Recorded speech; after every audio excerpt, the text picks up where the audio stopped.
Hola amigo, buenos días. Gracias por estar sintonizando mi canal Cari Easy Cook.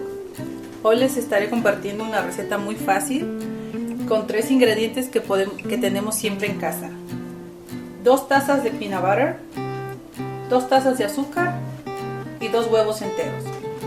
Todo se pone en la batidora, se mezcla por 1 minuto, 2 minutos y está listo para hacerse.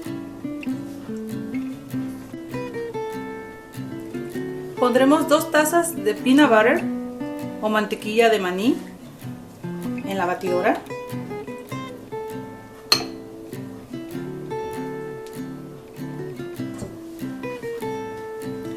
Dos tazas de azúcar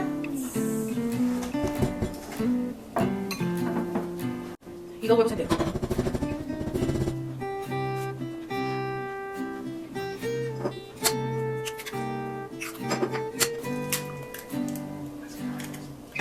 Y lo mezclaremos todo junto durante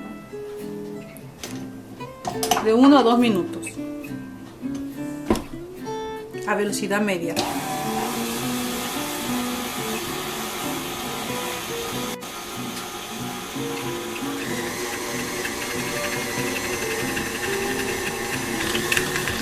Le ayudamos a bajar en las paredes. También lo pueden hacer en un bol sencillo con un batidor de globo. Y ya está listo. Pueden escuchar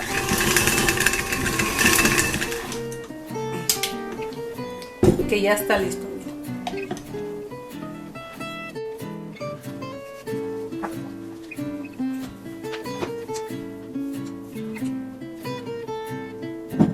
Incorporamos todo muy bien.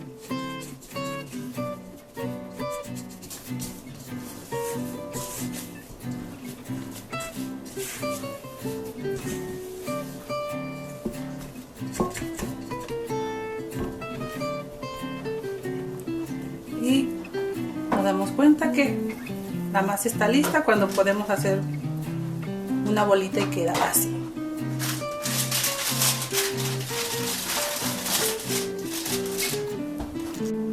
Ya que la masa esté lista, hacemos bolitas medianas, las colocamos en la charola y con la ayuda de un tenedor le hacemos la figurita arriba. Ten, mi amor, mi hija me está ayudando. Tienes que aplastar eso y en sentido contrario al tenedor.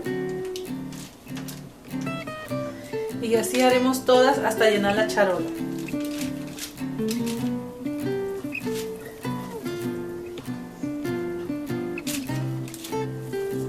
Velas aplastando, amor.